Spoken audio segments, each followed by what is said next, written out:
बिस्मिल्लाहिर्रहमानिर्रहीम। पहले तो मैं दोस्तों को पीटीआई के वेलकम करता हूँ। मौलाना साहब ने ख़ुद इनको वेलकम किया है और काफ़ी लंबी चौड़ी गपशप हुई है। दोस्त आज काफ़ी वक्फे के बाद तशरीफ़ लाए थे और वो राब्ते जो कि दरमियान में रुके हुए थे वो आज बहाल हुए हैं। कुछ बातें जो है जो इनकी और गवर्नमेंट के मुज़ाकरात चल रहे हैं उस हवाले से इन्होंने मौलाना साहब को अपडेट किया है और सारी तफसील बताई है कि क्या क्या बातें हुई हैं या किस बातों की वजह से जो है ना वो मामला अब तक रुके हुए है कि इसके बेहतर विटनेस या ये बता सकते थे, ये बेहतर विटनेस है, ये दोस्त बता सकते थे या नून के लोग जो हैं वो बता सकते हैं। दूसरी बात जो उसमें अहम थी इलेक्शन कमीशन के हवाले से धांधली की पैदावार है। जो कुछ यहाँ पे इस इलेक्शन में जो लोग बैठे हुए हैं जिस तरह से भी हुआ है उसमें मेजॉरिटी जो है धांधली के नतीजे में इस इलेक्शन में आए हैं। तो अब चूँकि चीफ़ इलेक्शन कमिश्नर और बाकी दो मेंबरान का इंतखाब होना है और पीटीआई एक बड़ी जमात के तौर पे तशरीफ़ लाई थी कि जी इसमें जो है वो कोई ऐसा कंसेंसस डेवलप किया जाए जिसके नतीजे में कोई बेहतर इलेक्शन कमीशन आ सके या ये दो मेंबर्स और इलेक्शन कमीशन। और तीसरी बात इन्होंने कहा था कि ये 1 पॉइंट एजेंडे पे जो है वो कुछ दस्तूर की मुताबिकत में आगे मिलजुल के चलना चाहते हैं। और ये जो तीसरा नुक्ता है, बाकी दो चीज़ें तो उसमें पहली चीज़ तो एक इतला की हद तक थी, दूसरी जो है वो इनको हमने बताया कि इसके ऊपर आप भी थोड़ा होमवर्क कर लीजिए, हम भी होमवर्क करेंगे। मगर इसका फ़ायदा बज़ाहिर इसलिए नहीं होता कि फ़खरुद्दीन जी इब्राहीम जैसा ईमानदार आदमी भी नाकाम हो गया था। जब तक उसका इंफ्रास्ट्रक्चर मौजूद ना हो, जब तक वो मुदाखलत जो कि इलेक्शन में होती है वो ख़त्म ना हो, उस वक्त तक जो है वो आप किसी को भी बिठा लें उसका नतीजा कोई नहीं निकलेगा। तीसरी बात जो मिलजुल के चलने की के हवाले से अपोजिशन लीडर साहब ने बताया, जनरल सेक्रेटरी साहब ने बताया पीटीआई के, तो उसमें मौलाना साहब का और जेयूआई का अपना एक मिजाज है। वो मिजाज ये है कि जब तक वो अपनी जमात से इजाज़त नहीं ले लेते, मामलात को अपनी जमात के अदारों के सामने नहीं रख लेते, उस वक्त तक कोई ऐसी बात कंफर्म नहीं कर सकते। तो वो बात जो है वो अंडर कंसिडरेशन आ गई, इन्होंने बताया सारा कुछ, इन्होंने एतमाद में लिया, इनके प्रपोजल्स आ गए। हमारी तरफ से जो जवाब जो है वो पार्टी के साथ मशवरे के, पार्टी के अदारों के साथ मशवरे के बाद जो है वो इसमें इनको बताया जाएगा, इनको कि आगे मामलात को किस तरह से चलाना है। अलबत्ता एक 2 रुकनी कमेटी जो है वो इसमें फॉर्म की है, जो असद कैसर साहब और मैं ख़ुद हूँ उसमें, और वो इमीडिएट कोई राब्ते की बात होगी, कोई ऐसी चीज़ जिसमें कोई गलत फहमी डेवलप हो रही होगी दो पार्टियों के दरमियान, या किसी चीज़ से रोकना था या किसी काम को करना था, तो आइंदा के लिए एक फ़िलहाल जो एक आर्जी जो एक मेकनिज़म जो है हमने बनाया है, वो असद कैसर साहब और मैं जो है वो आपस में बात कर लेंगे। बाकी इसके बाद जो मामला जब आगे बढ़ेंगे तो फिर दोनों पार्टियां जिस तरह से चाहेंगी इस मामले को आगे बढ़ाएंगी। तो आप सब तशरीफ़ लाए, आपका बहुत शुक्रिया। नमाज का टाइम हो गया है, अजान हो गई है, आप भी नमाज़ पढ़िए, हम भी नमाज़ पढ़ते हैं और दुआ भी करते हैं। और दुआ करें। आपने सवालों से बचने के लिए नमाज के बाद प्रेस कॉन्फ्रेंस कर लेनी थी।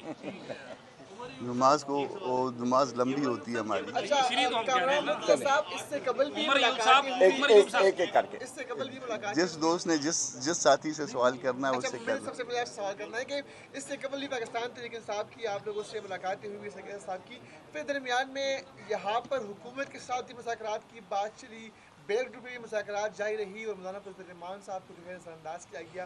तो क्या इनके साथ ये सवाल मेरे से तो नहीं बनता आपसे ही है, तो क्या अब पुरानी जो चिपकलिश थी उनको बुला नहीं, कर कोई चपकलिश नहीं है। देखिए, हमने जो चपकलिश उससे 26 अमेंडमेंट से पहले थी कभी, तो हमने उसको ख़त्म कर दिया था, भुला दिया था।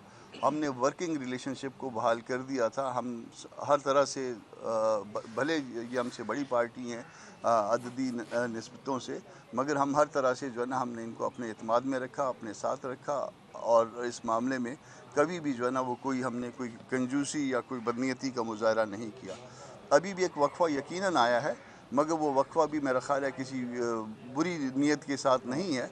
आप कह सकते हैं कि हमारी कोताही है, आप कह सकते हैं इनकी कोताही है, हम में से किसी की कोताही हो सकती है, मगर वो कोताही को कोताही के हिसाब में एक सवाल कामरान साहब आपसे और एक उमर यूब साहब आपसे।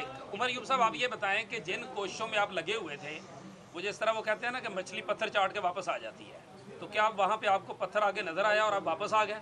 और दूसरा, आप लोग भी कामरान साहब यहाँ गुफ्तगू करते हुए हमसे ही कहते रहे हैं कि ये कहीं क्लियर तो हूँ कि इन्होंने जाना किधर है, एस्टेब्लिशमेंट से मुज़ाकरात करने हैं, हुकूमत से करने हैं, हमसे करने हैं, करना क्या है?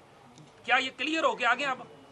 ये दोनों सवाल तो उनसे बनते हैं, मेरे से ये भी नहीं आपसे बनते हैं, आप लोगों के यही तफाज़ात थे। चले सबसे पहले ये बताइएगा कि हम लोग कहाँ से कौन सी मछली किधर से पत्थर चाट के आई है। नंबर एक देखें, हमारा वज़ीर-ए-आज़म इमरान खान साहब ने 5 दिसंबर 2024 को अडयाला जेल में जिस वक्त हमारे ऊपर फ़र्द जुर्म लग रहा था, मुझे ख़ुद उन्होंने बुला के कहा कि उमर अयूब ये कमेटी के मेंबरान के नाम होंगे, किसी को कल ये गिला ना हो कि पाकिस्तान तहरीक इंसाफ ने मुज़ाकरात के लिए इस इंस्टॉल्ड गवर्नमेंट के साथ पहल नहीं की।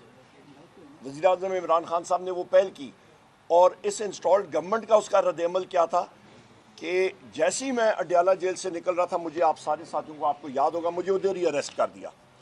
फिर अदालत ने ATC रावलपिंडी ने उन्होंने जो है अगले दिन वो छुड़वाया और उन्होंने कंटेम्प्ट ऑफ कोर्ट लगाई, और क्योंकि मेरे पास बेल थी। उसके बाद फिर ये चीज़ें आगे गईं, 3 नशस्तें हम लोगों ने की और वो पॉइंट्स रखे at the cost of repetition. Number 1, हमारे असीरान की रिहाई आइन और कानून के मुताबिक, न डील न ढील।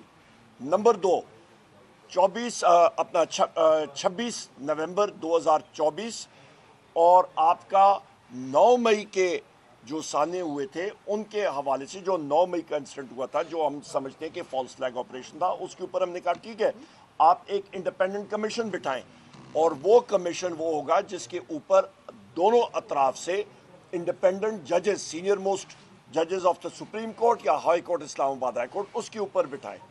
पर उन्होंने नहीं किया। और सोने पे सुहागा जो हमारी डिमांड्स थी कि आप हमारी मुलाकात वज़ीर-ए-आज़म इमरान खान साहब से अनमॉनिटर्ड इन्वायरमेंट में कराएं, यहाँ पे वो तारिक अजीज़ साहब कहते थे सुनते कानों देखती आंखों, तो वो कम अज़ कम वो सुनती आंखें और कम अज़ कम मॉनिटरिंग ना करें।